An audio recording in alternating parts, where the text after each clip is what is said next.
우선 자소서에 대해서 설명을 좀 하겠습니다. 자소서에 무엇을 쓸 것인가, 무슨 내용을 쓸 것인가를 우리가 한번 생각을 해보면 법학전문대학원 도입 취지에서 추론해 볼 수 있죠. 법학전문대학원 도입 취지는 글로벌, 전문, 법조인 양성이거든요.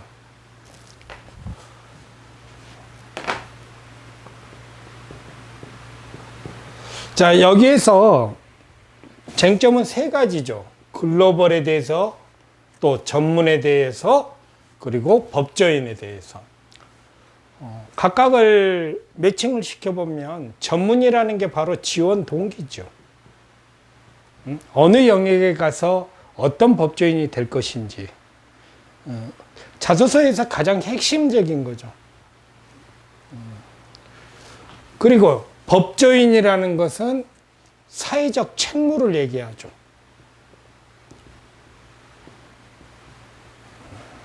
글로벌이라는 것은 나의 전문 영역을 글로벌하게 확장시키라는 거고.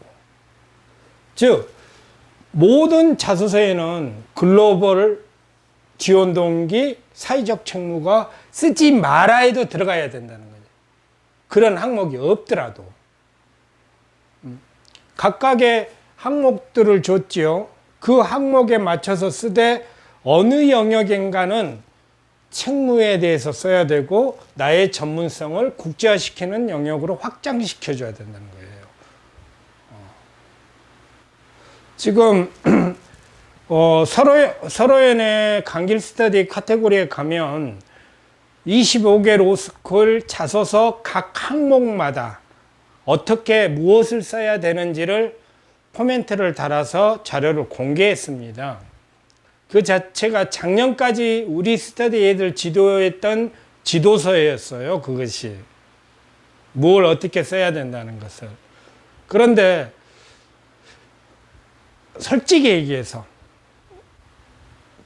잘 썼다는 자소서를 보고 또 서점에 가면 관련 책들이 있고 이런 걸 봤는데 참 안타깝더라고. 그래서 올해 그냥 살을 좀 붙여서 공개를 해버렸어요. 우리 아이들한테만 가르쳤던 건데 어쨌든 더 나은 자소서를 또 만들어야 되겠죠. 바로 이 세 가지는 무조건 들어가야 된다. 그럼 자소서에 쓸 내용을 크게 나눠보면 과거가 있고 현재가 있고 미래가 있죠. 과거의 영역을 간다면 학부, 대학. 현재로 간다면 무엇이죠? 내가 지금 지원하는 이유, 지원 동기. 내가 왜 로스쿨에 가려고 하는지. 미래로 간다면 학업 계획. 그리고 진로 계획. 이렇게 크게 나눌 수 있죠. 중요한 것은 이 과거, 현재, 미래가 하나의 맥으로 통일돼야 되는. 이 통일된 맥으로 자소서가 작성되지 않으면 따로 노는 글들은 전부 사족이에요. 전부. 의미 없는 글. 그래서 여러분들은 자소서를 먼저 찾을 때 이 지원 동기를 중심으로 맥을 찾아내야 돼, 맥. 그래서 자소서를 한마디로 얘기하면 맥이야, 맥. 판결을 내릴 때, 판결 이유에 대해서 쭉 내려가는데 사족들이 있던가요? 없어.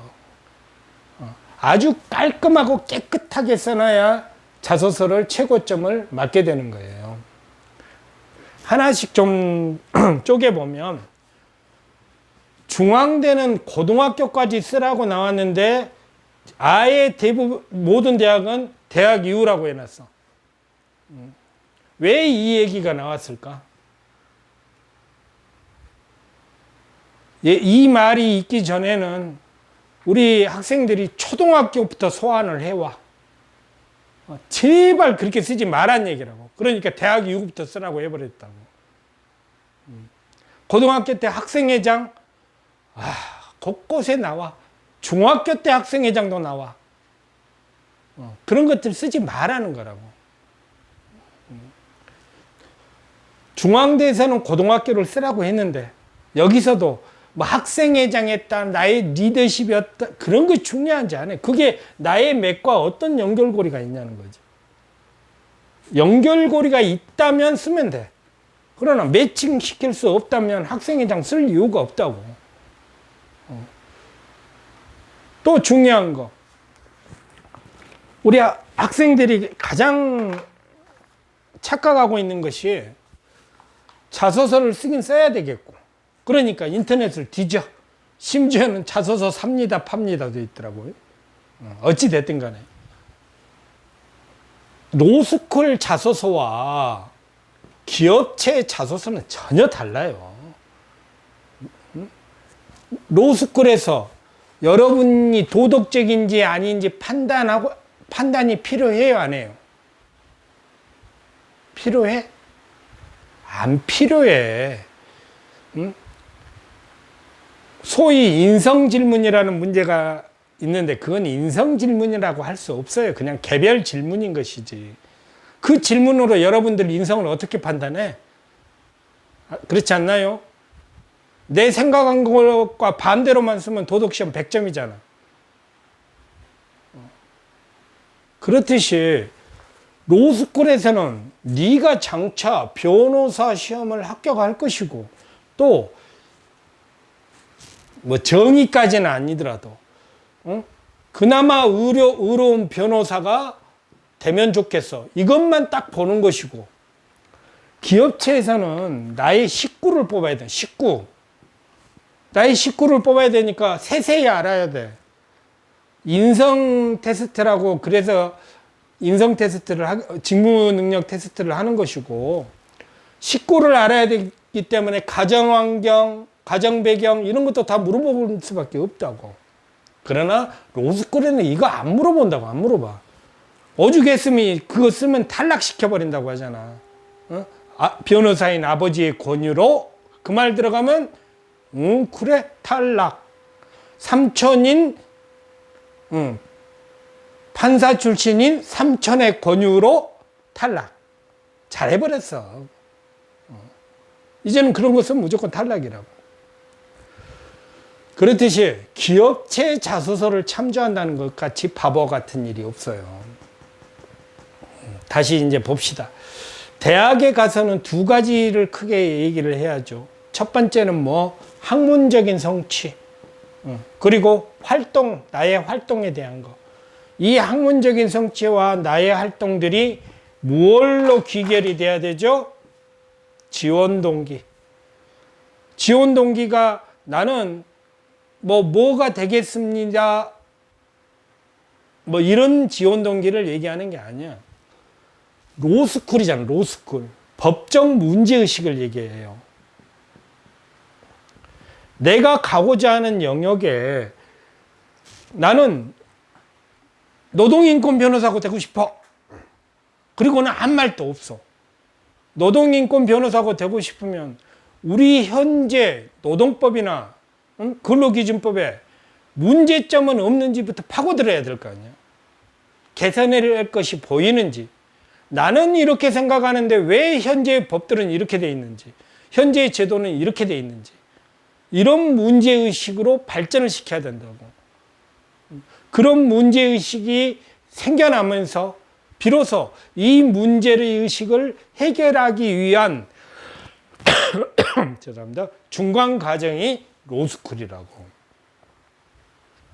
그런 문제의식을 바탕으로 로스쿨을 지원하게 되는 것이고, 그런 문제의식을 통해서 학업계획이 나오는 거예요.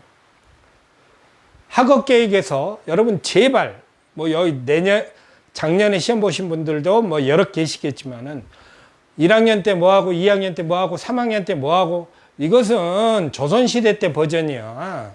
1, 2기 때나 써먹었던. 제발 그렇게 좀 쓰지 말아요. 다 그렇게 쓰는데 뭔 점수를 내가 막 더 받을 수 있어? 얘도 1학년 때 뭐 안 봐도 비디오잖아. 리트 면접 끝나고부터 겨울방학을 이용해서 기본 3법에 일독하고 1학년 때 어떻게 하고 2학년 때 사례 연습하고 2학년 후반부터 답안 작성 연습하고 3학년부터는 실전 연습에 들어가서 안 봐도 비디오 안 봐도 그렇게 시작하는 자소서예요. 어떤 가산점을 주겠어요? 안 쓴 거나 다름없지. 그러니까 충분히 고민을 하는데 나의 이 법적 문제의식의 학문적 소양을 어떻게 쌓을 건지가 학업 계획이 돼야 된다는 거죠. 응? 제발 1학년, 2학년, 3학년 그렇게 쓰지 말고 선생님이 이 수업을 들었다면 제발 그렇게 쓰지 마. 남들이 잘 쓴 자소서라고 선배가 물려준 것에 이런 내용 있잖아. 걔는 자소서 때문에 합격한 게 아니야. 이 학업 계획을 통해서 충분히 법적 문제의식에서 학문적 또는 실무적 소양을 어떻게 쌓을 건지가 나의 학업 계획이 되는 것이고, 변호사 시험에 합격해서 이제 사회에 나가서 바로 예를 들어서 노동인권 전문 법조인이 된다 그랬는데 바로 노동인권 전문 법조인이 나 다 됐어? 응? 변호사 시험 합격했으니까 나 이제는 다 갖췄어? 아니잖아요. 진로에서 나타날 학습의 추가들이 나와야 돼. 더 학문적 소양을 더 쌓아야 된다고. 당연히 현장에 가니까 실무적 소양은 당연히 쌓게 될 것이고. 그래서 이때 가졌던, 즉 학문과 활동에서 출발하여 법적 문제의식으로 발전한 이것들이 이런 걸 통해서 비로소 어느 영역 가서 어떻게 해결하겠다가 방점을 찍게 되는 거죠. 이게 바로 맥이야, 맥. 전체 하나의 흐름으로 가져가는. 그렇다면 이제 막 쓸 것이 많아. 막 활동도 많고. 중요한 것은 그 맥과 연결되지 않는 활동은 의미가 없다고, 자소서에서. 이미 봉사활동 내용 쓰라고 하잖아. 따로 항목을 주잖아. 거기다 써놓으면 되지. 자소서에 끌어와가지고 할 이유가 없지. 그래서 쓰고 싶으면 이 맥과 전부 매칭을 시켜야 돼. 하나도 빠지지 말고. 또 뭐 이런 또 더 추가하면 이런 자소서가 있어. 학점이 낮아가지고 아침에 일찍 도서관 가가지고 문 열 때 들어가가지고 도서관 문 닫을 때까지 공부하고 나왔다.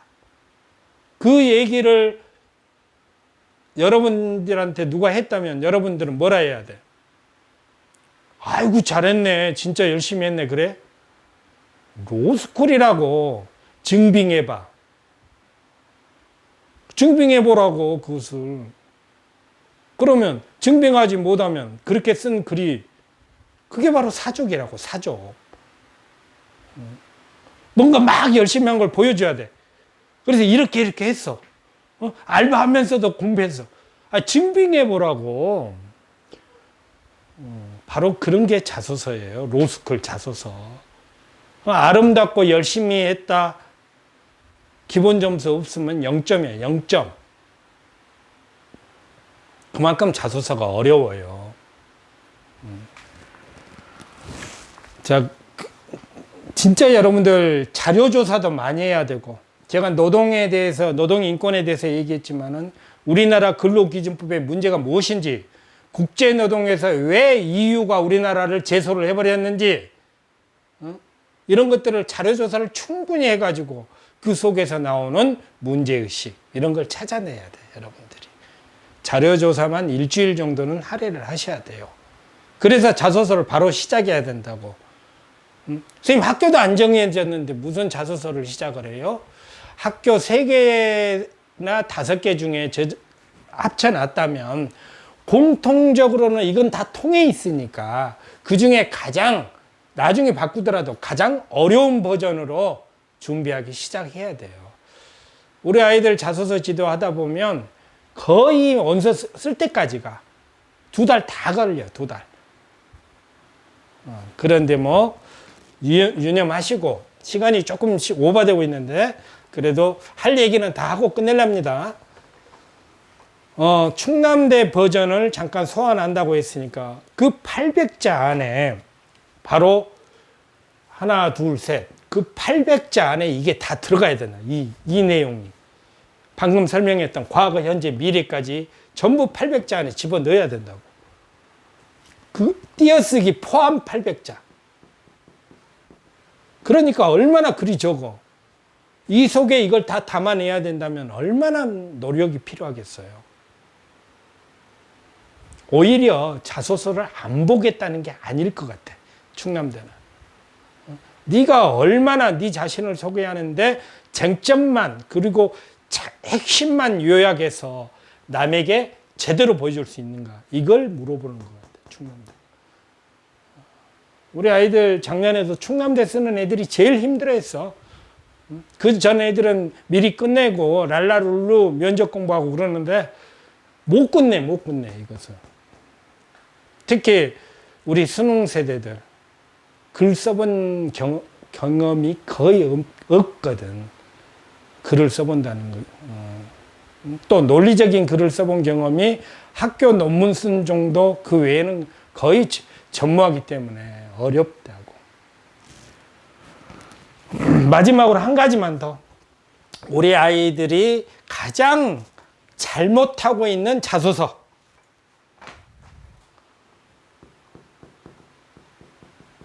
가치관, 인생관, 좌우명. 오늘 가서 혹시 작년에 자소서 쓰신 분은 이 항목이 있으면 본인 자소서 한번 봐보세요. 저는 모든 일에 열정을 가지고 있는 게 가치관이래. 그것은 그 글을 딱 읽는 순간에 그 자소서는 점수가 나갈 수가 없어. 무슨 얘기죠? 가치관이 뭔지를 모른다는 얘기 아니야. 가치관이라는 것은 자유, 평등, 뭐 도덕, 정의 이런 것들이 가치관이죠. 방금 얘기했듯이 열정 이런 것은 수단이야, 수단. 가치가 수단일 수 있어요? 천만의 말씀. 가치가 수단이다 그러면 뭐가 돼버려? 먹기 위해 산다? 살기 위해 먹는다? 한번 그걸로 어느 것이 가치관인지. 둘 다 가치관이 아니야. 뭐 때문에 먹기 위해서 사는데, 뭐 때문에 살기 위해서 먹는데, 사는 것이 가치관이다? 먹는 것이 가치관이다? 아니라니. 그럼 수단적인 것들이 가치관이 될 수가 없다고요. 이거 굉장히 중요한 거예요, 진짜.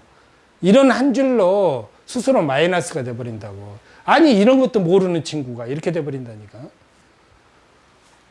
그러면 인생관은 뭔가? 이 가치관을 실현하기 위한 나의 삶의 수단이야. 나는 어떻게 산다. 어떻게 사는데 그것에 내면에는 이런 가치를 담고 있다. 그래서 인생관은 수단이 되는 것이고 가치관은 목적이 되는 거예요. 그럼 좌우명은 뭐냐? 좌우명은 이 수단과 목적을 다 담아낼 수 있어요. 하나의 명제 속에. 그러면 가치관, 인생관, 좌우명을 쓰라고 한다면 선생님 같으면 이렇게 쓰겠어요. 먼저 좌우명을 보여주고 그 좌우명 속에서 가치관을 설명하고 인생관을 설명하고 이렇게 쓰겠어. 의외로 저는 쉽게 생각하고 있었는데 이걸 틀리는 아이들이 굉장히 많은 것 같아요. 그래서 이거 주의하세요. 자, 자소서에 대한 얘기는 여기까지만 할게요.